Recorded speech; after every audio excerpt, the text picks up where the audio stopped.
नमस्कार दोस्तों, स्वागत है आप लोगों का अपने ही YouTube channel VNKD study portal पर। जैसा कि आप सभी जानते हैं, हम लोग सी-टेट के एग्ज़ाम को ध्यान में रखते हुए NCERT का सीरीज स्टार्ट किए हैं। देखिए, इससे पहले जो है हम लोग क्लास 6 का हिस्ट्री पढ़ चुके हैं। आज हम लोग जो पढ़ेंगे यह क्लास 6 का पॉलिटी का चैप्टर नंबर 7 है। तो यदि आप लोग पीछे के वीडियो नहीं देखें और देखना चाहते हैं तो आप लोगों को वह सभी वीडियो चैनल के प्लेलिस्ट में मिल जाएगा, वहाँ से आप लोग जाकर देख लीजिएगा। तो चलिए हम लोग शुरू करते हैं। देखिए, आज हम लोग क्लास 6 का पॉलिटी का 7वां चैप्टर पढ़ेंगे। देखिए दोस्तों, यह चैप्टर आप लोगों के सी-टेट के एग्जाम के लिए बहुत ही इंपॉर्टेंट है, क्योंकि यहाँ से हर बार प्रश्न पूछा गया है। तो चलिए हम लोग देखते हैं। देखिए, चैप्टर का नाम है ग्रामीण क्षेत्र में आजीविका। तो चैप्टर का क्या नाम है? ग्रामीण क्षेत्र में आजीविका। देखिए, हम लोग शुरू करते हैं।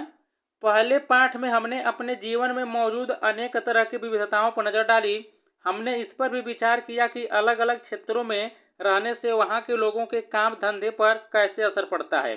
वहाँ पर पाए जाने वाले पेड़ पौधे, वहाँ की फसलें या दूसरी चीज़ें किस तरह उनके लिए महत्वपूर्ण हो जाती हैं। इस पाठ में हम यह देखेंगे कि गांव के लोग किन विभिन्न तरीकों से अपनी आजीविका चलाते हैं। पहले दो पाठों की तरह यहाँ भी हम इसकी पड़ताल करेंगे कि क्या लोगों के पास आजीविका चलाने के समान अवसर उपलब्ध हैं या नहीं। उनके जीवन की परिस्थितियाँ एक दूसरे से कितनी मिलती जुलती हैं और वे किन समस्याओं का सामना करते हैं, इसे भी हम देखेंगे। तो चलिए हम लोग देखते हैं ग्रामीण क्षेत्र में आजीविका। तो आगे हम लोग बढ़ते हैं। देखिए दोस्तों, सी-टेट के एग्जाम के लिए NCERT का एक एक लाइन बहुत ही इंपॉर्टेंट होता है, इसलिए आप लोग ध्यान से देखिए। तो यहाँ पर देखिए, सबसे पहले हम शुरू करते हैं कलपट्टू गांव के बारे में। देखिए, एग्जाम में अभी पूछा है कि कलपट्टू गांव जो है किस राज्य में है। तो देखिए, तमिलनाडु राज्य में। अभी हम लोग आगे पढ़ेंगे तो आप लोग जान जाएंगे। चलिए हम लोग पढ़ते हैं कलपट्टू गाँव के बारे में। तो देखिए, तमिलनाडु में समुद्र तट के पास एक गाँव है कलपट्टू। तो याद रखिएगा, कलपट्टू तमिलनाडु राज्य में स्थित है। यहाँ लोग कई तरह के काम करते हैं। दूसरे गांवों की तरह यहाँ भी खेती के अलावा कई काम होते हैं, जैसे टोकरी, बर्तन, घड़े, ईंट, बैलगाड़ी इत्यादि बनाना। कलपट्टू में कुछ लोग नर्स, शिक्षक, धोबी, बुनकर, नाई, साइकिल ठीक करने वाले और लोहार के रूप में अपनी सेवाएं देते हैं। यहाँ कुछ दुकानदार एवं व्यापारी भी हैं। जो मुख्य गली है वह बाजार की तरह दिखती है। उसमें आपको तरह तरह की कई छोटी दुकानें दिखेंगी, जैसे चाय, सब्जी, कपड़े की दुकान तथा 2 दुकानें बीज और खाद की। 4 दुकानें चाय की हैं, जहां टिफिन भी मिलता है। यहाँ टिफिन का मतलब है खाने पीने की हल्की फुल्की चीज़ें, जैसे सुबह इडली, डोसा व उपमा मिलता है और शाम के नाश्ते में बड़ा बोंडा व मैसूर पाक मिलता है। चाय की दुकानों के पास एक कोने में एक लोहार का परिवार रहता है। उसके घर में ही लोहे की चीजें बनाने का काम होता है। बगल में साइकिल की मरम्मत की एक दुकान है, वहाँ साइकिल किराए पर भी मिलती है। गांव में 2 परिवार कपड़े धोकर अपनी आजीविका चलाते हैं। कुछ लोग पास के शहर में जाकर मकान बनाने और लारी चलाने का काम करते हैं। गांव छोटी छोटी पहाड़ियों से घिरा हुआ है। सिंचित जमीन पर मुख्यतः धान की खेती होती है। ज़्यादातर परिवार खेती के द्वारा अपनी आजीविका कमाते हैं। यहाँ आम और नारियल के काफ़ी बाग हैं। कपास, गन्ना और केला भी उगाया जाता है। आइए कुछ लोगों से मिलने जो कलपट्टू के खेतों में काम करते हैं और देखें कि हम उनकी आजीविका के बारे में क्या सीख सकते हैं। देखिए, हम लोग यह तमिलनाडु का एक कलपट्टू गांव है, उसके बारे में हम लोग जान रहे हैं। तो यहाँ पर देखिए, धान की रोपाई कमर तोड़ काम होता है। तो देखिए, यहाँ पर जो कलपट्टू गांव, यहाँ पर धान की रोपाई का काम भी होता है। आगे बढ़ते हम लोग। देखिए, यहाँ पर तुलसी जो है किसी महिला का नाम है। यहाँ पर हम लोग देखते हैं, हम सब यहाँ रामलिंगम की जमीन पर काम करते हैं। उसके परिवार के पास कलपट्टू में 20 एकड़ धान के खेत हैं। शादी से पहले भी वह मायके में धान के खेतों में ही मजदूरी करती थी। यहाँ मैं सुबह 8:30 से शाम 4:30 तक काम करती हूँ। रामलिंगम की पत्नी करुथम्मा काम की निगरानी करती है। देखिए, तुलसी है जो मजदूर है, जो रामलिंगम की जमीन पर काम करती है। साल में कुछ ही मौके ऐसे होते हैं जब मुझे नियमित रूप से मजदूरी मिलती है। यह उन मौक़ों में से एक है। मैं धान रोप रही हूँ। जब धान की फसल थोड़ी बढ़ जाएगी तो रामलिंगम हमें निराई के लिए और बाद में कटाई के लिए बुलाएगा। जब मैं कम उम्र की थी तो निराई कटाई का काम आसानी से कर लेती थी, लेकिन अब जैसे जैसे उम्र हो रही है मुझे झुककर काम करने और देर तक पानी में पैर डूबे रहने से तकलीफ होती है। रामलिंगम एक दिन का 40 रुपया मजदूरी देता है। मेरे गांव में मजदूरी के रेट से यह थोड़ा कम है, फिर भी मैं मजदूरी के लिए यहीं आती हूँ। रामलिंगम पर मुझे भरोसा है कि काम होने पर वह मुझे ही बुलाएगा। बाकी लोगों की तरह वह आस पड़ोस के गांव में सस्ते मजदूर ढूंढने नहीं जाता। मेरा पति रमन भी एक मजदूर है। हमारे पास कोई जमीन नहीं है। साल के इन महीनों में वह खेतों में कीड़ों की दवाई छिड़कता है। जब खेतों में कोई काम नहीं मिलता तो उसे पास की खान से पत्थर या नदी से बालू ढोने का काम मिल जाता है। ये पत्थर और बालू पास के शहरों में मकान बनाने के लिए ट्रक से ले जाए जाते हैं। खेत में काम करने के अलावा मैं घर का सारा काम करती हूँ। मैं घर में सबके लिए खाना बनाती हूँ, कपड़े धोती हूँ और सफाई करती हूँ। दूसरी औरतों के साथ जाकर जंगल से लकड़ी भी लाती हूँ। गांव से करीब 1 किलोमीटर दूर बोरवेल है जहाँ से पानी लेकर आती हूँ। मेरा पति घर का सामान जैसे साग सब्जी खरीदने में मेरी मदद करता है। तो यहाँ पर देखिए आप लोग को एक यहाँ पर चित्र दिखाई दे रहा होगा। यहाँ पर 12 महीना दिया है, जनवरी फरवरी मार्च अप्रैल मई। तो यहाँ पर देखिए जून जुलाई में बिड़ा बनाना, फिर देखिए यहाँ पर रोपाई निराई कटाई कब हो रहा है। तो यह फसल का यहाँ पर दिया गया है। अब आगे हम लोग बढ़ते हैं। देखिए वह कह रहे हैं कि हमारी 2 बेटियां हमारे जीवन की खुशी हैं। दोनों स्कूल जाती हैं। पिछले साल एक बेटी बीमार पड़ गई थी तो उसे शहर के अस्पताल ले जाना पड़ा। हमने उसके इलाज के लिए रामलिंगम से उधार लिया था और उस उधार को चुकाने के लिए हमें अपनी गाय बेचनी पड़ी। अब हम लोग आगे बढ़ते हैं। यहाँ पर देखिए लिखा है कि जैसा कि आपने तुलसी की कहानी में पढ़ा, ग्रामीण इलाकों में गरीब परिवारों का बहुत सारा समय पानी और जलावन की लकड़ी लाने एवं जानवर चराने में बीतता है। इन कामों से कोई पैसा नहीं मिलता है, लेकिन गरीब परिवारों में ये काम बहुत महत्वपूर्ण हो जाते हैं। वे मजदूरी से जो थोड़ा सा पैसा कमाते हैं उससे गुजारा नहीं होता। घर चलाने और ज़िंदगी बसर करने के लिए इन कामों को करना पड़ता है। हमारे देश के ग्रामीण परिवारों में से करीब 40% खेतिहर मजदूर। अब देखिए सीटेट में यही लाइन पूछ लेगा कि हमारे देश के ग्रामीण परिवारों में लगभग कितने प्रतिशत खेतिहर मजदूर हैं। तो देखिए करीब 40% खेतिहर मजदूर हैं। कुछ के पास जमीन के छोटे छोटे टुकड़े हैं, बाकी तुलसी की तरह भूमिहीन है। कई बार जब पूरे साल उन्हें काम नहीं मिल पाता तो मजबूरन काम की खोज में उन्हें दूर दराज इलाकों में जाना पड़ता है। इस तरह का पलायन कुछ विशेष मौसमों में ही होता है। अब हम लोग यहाँ पर शेखर के बारे में जानते हैं। हमें यह धान अपने घर लेकर जाना है। मेरे परिवार ने अभी अभी फसलों की कटाई पूरी की है। हमारे पास बस 2 एकड़ ज़मीन है। हम अपने खेत का सारा काम खुद ही कर लेते हैं। मैं कई बार कटाई के समय दूसरे छोटे किसानों की मदद ले लेता हूँ और बदले में उनके खेतों में कटाई करवा देता हूँ। व्यापारी मुझे उधार पर बीज और खाद देता है। इसे चुकाने के लिए मुझे थोड़े कम दामों पर उसे धान बेचना पड़ता है। अगर बाजार में बेचूं तो ज़्यादा पैसे मिल जाएंगे, लेकिन मुझे उधार भी तो चुकाना है।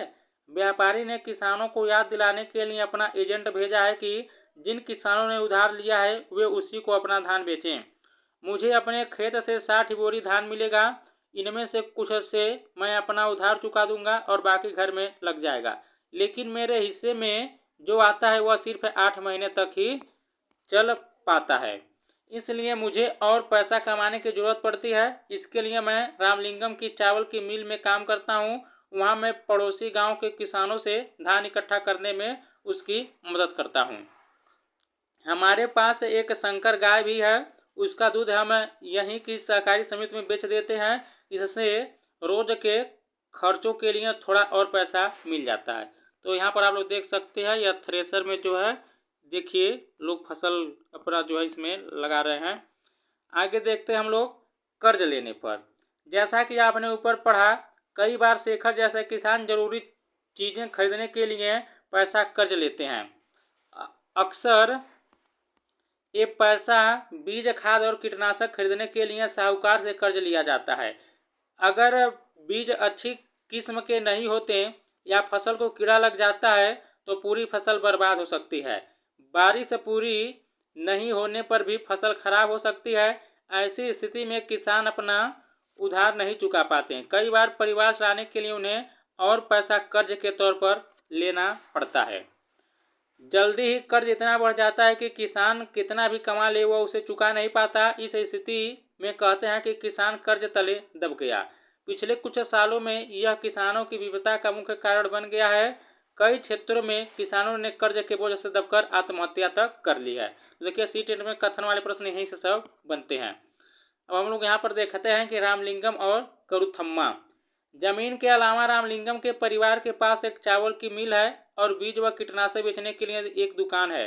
चावल की मिल में उन्होंने कुछ अपना पैसा लगाया और थोड़ा सरकारी बैंक से कर्ज लिया था। वे कलपट्टू और आसपास के गांवों से ही धान खरीदते हैं। मिल का चावल आसपास के शहरों में के व्यापारियों को बेचा जाता है। इससे उनकी अच्छी खासी कमाई हो जाती है। अब आगे हम लोग देखते हैं, यहाँ पर हम लोग देख लेते हैं। आप एक चित्र देखिए। रामलिंगम की 20 एकड़ जमीन के एक हिस्से पर रोपी गई धान की फसल तुलसी जैसे खेतिहर मजदूरों की कड़ी मेहनत का नतीजा है। यानी देखिए जो तुलसी जैसे कितने और भी जो है खेतिहर मजदूर है वही सब धान की रोपाई किए हैं। आगे बढ़ते हैं। भारत के खेतिहर मजदूर और किसान, इनके बारे में जान लेते हैं। कलपट्टू गांव में तुलसी की तरह के खेतिहर मजदूर हैं, शेखर की तरह के छोटे किसान हैं और रामलिंगम जैसे बड़े किसान हैं। भारत में प्रत्येक 5 ग्रामीण परिवारों में से लगभग 2 परिवार खेतिहर मजदूर के हैं। याद रखिएगा इस लाइन को। भारत में प्रत्येक 5 ग्रामीण परिवारों में से लगभग 2 परिवार खेतिहर मजदूरों के हैं। ऐसे सभी परिवार अपनी कमाई के लिए दूसरों के खेतों पर निर्भर रहते हैं। इनमें से कई भूमिहीन हैं और कईयों के पास जमीन के छोटे छोटे टुकड़े हैं। शेखर जैसे छोटे किसानों को लें तो उनकी ज़रूरतों के हिसाब से खेत बहुत ही छोटे पड़ते हैं। भारत के 80% किसानों की यही हालत है। भारत में केवल 20% किसान रामलिंगम जैसे बड़े किसानों को इस श्रेणी में आते हैं। ऐसे किसान गांव की अधिकतर जमीन पर खेती करते हैं। उनकी उपज का बहुत बड़ा भाग बाजार में बेचा जाता है। कई बड़े किसानों ने अन्य काम धंधे भी शुरू कर दिए हैं, जैसे दुकान चलाना, सूद पर पैसा देना, छोटी छोटी फैक्ट्रियाँ चलाना इत्यादि। यह हम लोग देखते हैं। देखिए जो पहले बाघ से हम लोग इसे देख रहे थे। देखिए यहाँ से सी-टेट में जो है कई बार प्रश्न पूछा गया है।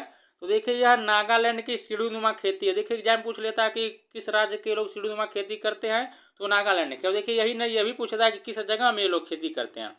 अब देखिए लिखा है कि यह एक गाँव है जिसका नाम चिजामी है। तो गाँव का नाम याद रखिएगा। यह एक गाँव है जिसका नाम चिजामी है।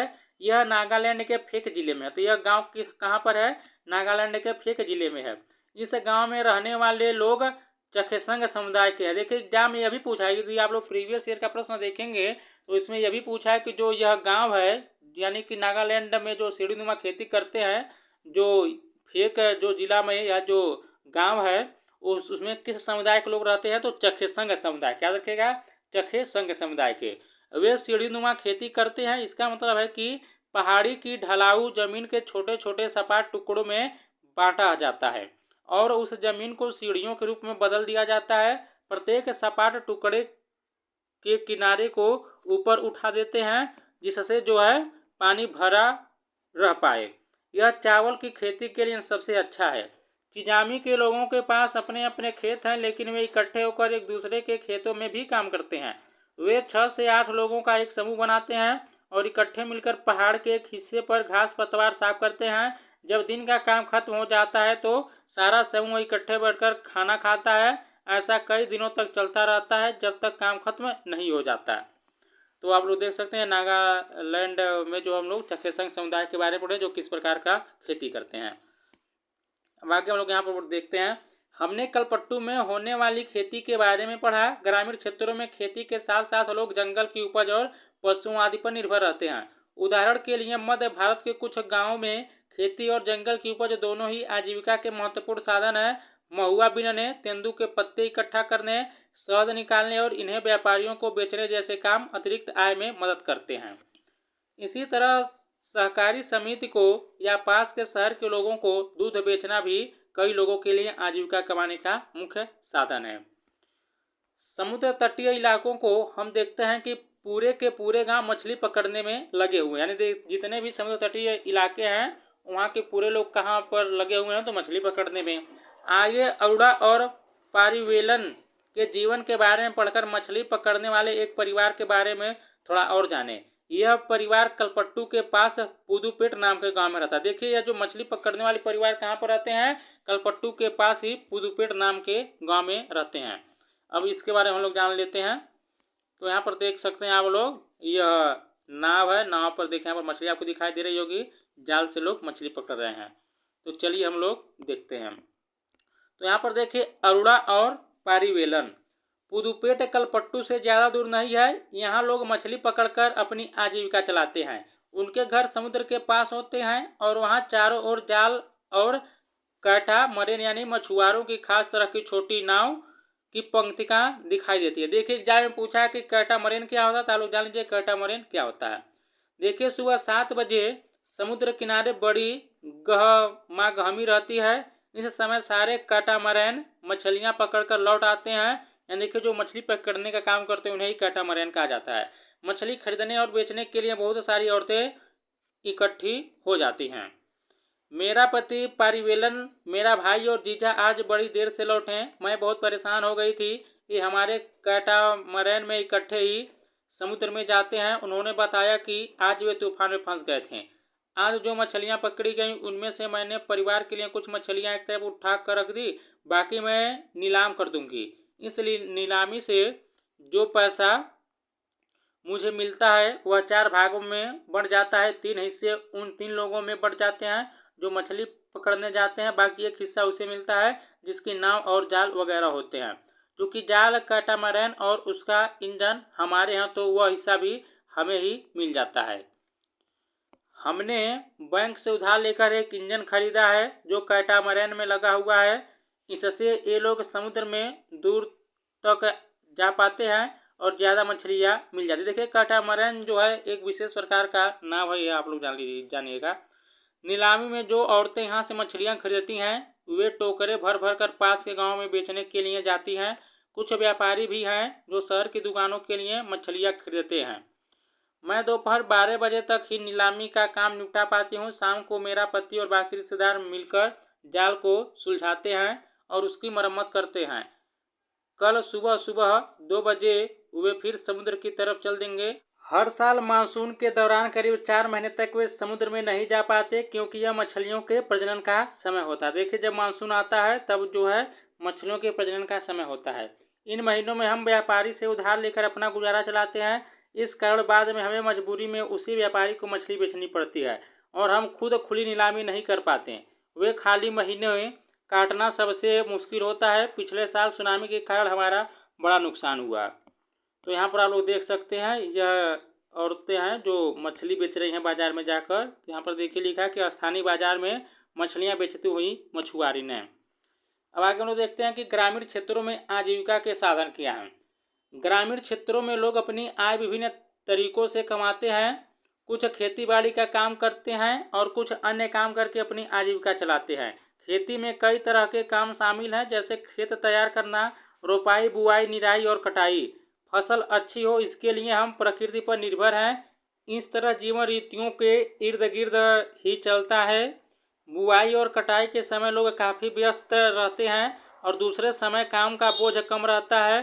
देश के अलग अलग क्षेत्रों में ग्रामीण लोग अलग अलग तरह की फसलें उगाते हैं, फिर भी हम उनके जीवन की परिस्थितियों में और उनकी समस्याओं में काफ़ी समानताएं पाते हैं। लोग कैसे ज़िंदगी बसर करते हैं और कितना कमा पाते हैं यह इस बात पर निर्भर करता है कि वे जिस ज़मीन को जोतते हैं वह कैसी है। कई लोग उस ज़मीन पर मजदूरों के रूप में भी निर्भर हैं। ज़्यादातर किसान अपनी ज़रूरतों को पूरा करने और बाजार में बेचने के लिए भी फसलें उगाते हैं। कुछ किसानों को अपनी फसल उन व्यापारियों को बेचनी पड़ती है जिनसे वे पैसा उधार लेते हैं। गुजर बसर करने के लिए कई परिवारों को काम की खातिर उधार लेना पड़ता है या फिर तब लेना पड़ता है जब उनके पास कोई काम नहीं रहता। ग्रामीण क्षेत्रों में कुछ परिवार ऐसे हैं जो बड़ी बड़ी ज़मीनों, व्यापार और अन्य काम धंधों पर फल फूल रहे हैं। फिर भी ज़्यादातर छोटे किसानों, खेतिहर मजदूरों, मछली पकड़ने वाले परिवारों और गांव में हस्तशिल्प का काम करने वाले लोगों को पूरे साल रोजगार नहीं मिल पाता। तो देखिए दोस्तों यह चैप्टर खत्म हो चुका है। तो देखिए आज जो हम लोग पढ़े हैं वह ग्रामीण क्षेत्र में आजीविका पढ़े हैं। देखिए यह क्लास 6 का पॉलिटी का 7वां चैप्टर है। अब देखिए कल जो हम लोग पढ़ेंगे वह हम लोग 8वां पढ़ेंगे। कल हम लोग का पॉलिटी जो है खत्म हो जाएगा। तो देखिए हम लोग जो है पॉलिटी और हिस्ट्री दोनों कंप्लीट कर चुके हैं। तो यदि आप लोगों को यह वीडियो अच्छा लगा है तो प्लीज़ दोस्तों वीडियो को लाइक कीजिएगा, शेयर कीजिएगा और साथ ही चैनल को भी सब्सक्राइब कीजिएगा। तो मिलते हैं अगले चैप्टर में, तब तक के लिए नमस्कार, जय हिंद, जय भारत।